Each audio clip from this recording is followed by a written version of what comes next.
Comenzamos a discutir el tema. El señor Joseph Hagi es un experto en lo que ocurre en el Medio Oriente, y para ser experto en lo que ocurre en el Medio Oriente hay que analizar muchísimas cosas, porque de verdad que uno se marea a veces. Bienvenido, muy buenas noches. Muy buenas noches. Por supuesto, ustedes conocen al teniente coronel retirado Octavio Pérez, analista de inteligencia y un hombre que mira con una agudeza que hace muy valiosos sus comentarios aquí. Señor, buenas noches. Gracias. Nos acompaña desde, en este caso, El Cairo, el periodista Ricard González. Gracias por estar aquí con nosotros, señor. Buenas noches. Un gusto, y empiezo con usted. Hábleme, por favor, de lo que vemos de lejos, pero usted siente allí que es esa enorme tensión. Pues sí, hoy ha habido una vez más una lucha de números en las calles de Egipto entre los seguidores de Morsi y sus detractores para ver quién era capaz de sacar más gente a la calle. Han ganado por goleada los detractores de Morsi y la situación está realmente agitada. Solo faltan 24 horas para el ultimátum y la gente está muy tensa. De hecho, se han producido disturbios en varias ciudades, entre ellas El Cairo, y se cuentan ya al menos 7 muertos y casi 1 millar de heridos. Ricard, las Fuerzas Armadas dijeron con claridad 48 horas, lo dijeron ayer, el plazo vence mañana. En la práctica, ¿qué tendría que hacer Morsi para que las Fuerzas Armadas no tomaran el control del gobierno? Esa es la pregunta del millón de dólares. Yo creo que puede hacer pocas cosas Morsi. Ahora mismo es un presidente muy debilitado. Por ejemplo, hoy han dimitido 6 de sus ministros, entre ellos el de Exteriores, que es un peso pesado, y cada vez está más solo. Incluso sus aliados a la hora de aprobar la Constitución y otras medidas, que eran los salafistas, una rama conservadora, ultraconservadora del Islam, le han retirado su apoyo. Por lo tanto, es un presidente muy débil. Entonces, no está nada claro que haya ninguna fórmula mágica que le pueda permitir escapar de esta situación. Aunque tiene las armas, las Fuerzas Armadas, hay indicios de que estarían dispuestos incluso a inmolarse seguidores de los Hermanos Musulmanes, que es un grupo que integró Morsi y que tiene relativamente mucho poderío allí. ¿Qué tan grande es el riesgo? Bueno, Morsi de alguna forma continúa perteneciendo a los Hermanos Musulmanes. Él fue el candidato de los hermanos, luego, digamos, salió del partido por una cuestión, digamos, casi estética, pero él continúa siendo su líder, ¿no? Una cosa muy importante es que Morsi hoy ha hecho un discurso, hace 1 hora más o menos, en el que ha dicho a todos sus seguidores que no deben utilizar la violencia, pase lo que pase. Ha dicho incluso que la yihad, la guerra santa del Islam, no se aplica dentro de un país, que se aplica contra el enemigo, contra el extranjero, contra una potencia invasora, pero nunca dentro con los hermanos egipcios. Por lo tanto, bueno, puede ser que haya alguien que tenga la tentación de recurrir a la violencia, pero creo que es menor de lo que parece. Parece que nos están tratando de sabotear la línea con El Cairo, pero ya volveremos con Ricard. Joseph, su impresión de lo que ocurre. ¿Habrá violencia mañana? Mira, mirando la historia... Violencia a gran nivel, ¿verdad? Ya hay violencia. Sí. Mirando la historia de la hermandad musulmana, yo creo que el llamado del presidente Morsi o el llamado de cualquier clérigo o jeque a que no recurre la hermandad musulmana a la violencia no va a dar resultado. Ya hay reportes en los medios de comunicación árabes en el Medio Oriente que hay tipo de organizaciones islamistas en el desierto de la Sinaí, apoyados por Hamas, esperando la hora cero para intervenir a favor del presidente Morsi. Entonces, el discurso de Morsi para un gobierno de unidad nacional y luego elecciones legislativas dentro de 6 meses, como que es muy poco, muy tarde. Octavio, su impresión. Bueno, recopilando lo que dice Joseph, el ejército tuvo permiso del gobierno de Israel para mandar un batallón de tanques en la noche de anoche, más de 50 tanques y vehículos guiados, exactamente lo que está diciendo Joseph. En otras palabras, que esto es un acuerdo desde la guerra del 73, donde para poder pasar tropas al Sinaí tienen que pedirle permiso a Israel. Israel está muy consciente y muy preocupado de lo que está ocurriendo. Encima de lo que dijo nuestro periodista en El Cairo, el vocero del presidente y su gabinete también renunciaron hoy.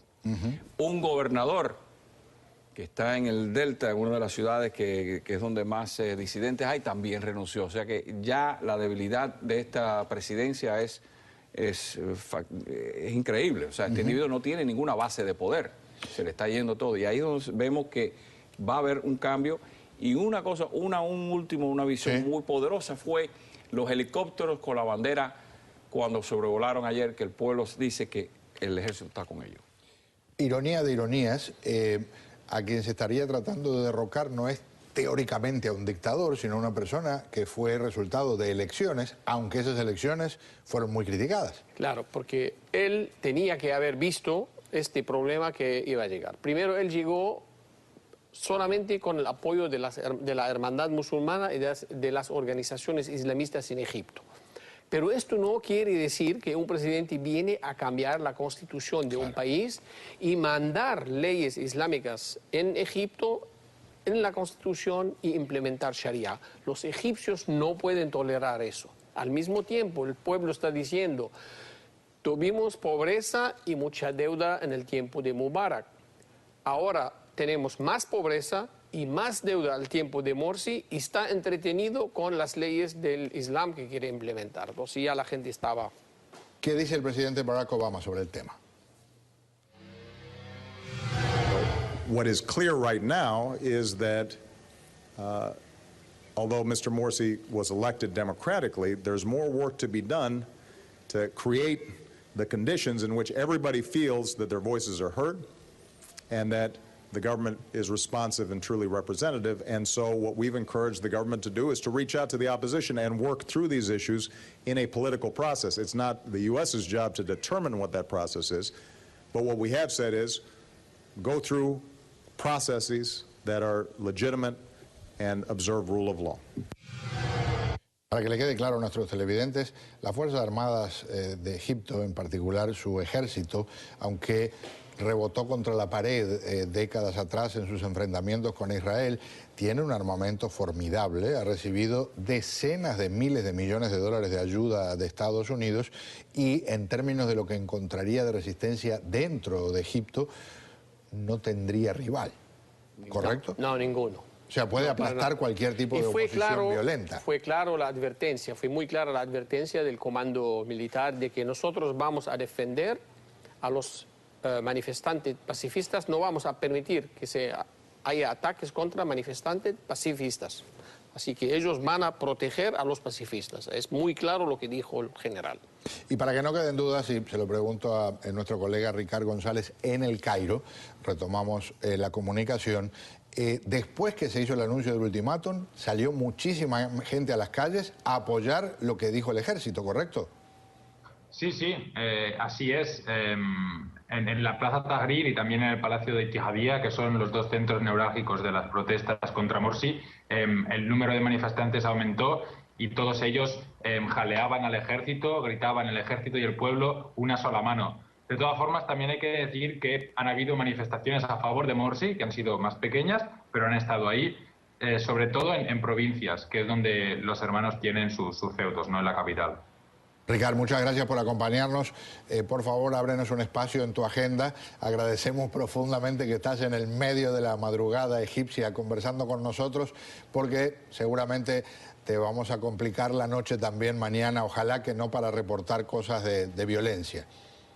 Ha sido un placer, buenas noches. Muy, pero muy amable. Allí está nuestro colega Ricard González en la capital de Egipto. Le había preguntado su pronóstico a Joseph, el suyo, teniente coronel. Primero, el presidente Obama ha hablado con él 2 veces.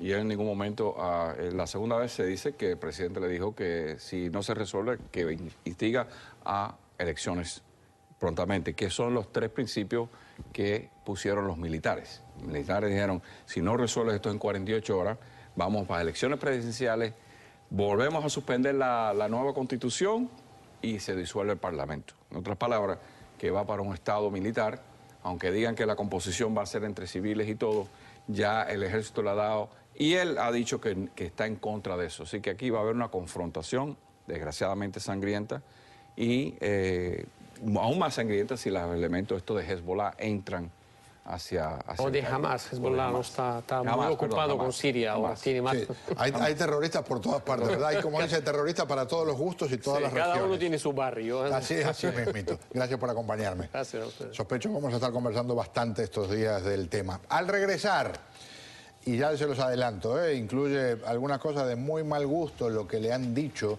a un aspirante a la alcaldía de Hialeah. Este señor que lo estaba filmando y lo estaba insultando es alguien muy cercano al alcalde de Hialeah. ¿Por qué hacen estas cosas? ¿Tiene miedo de perder las elecciones el actual alcalde? Investigamos, vamos a fondo al volver.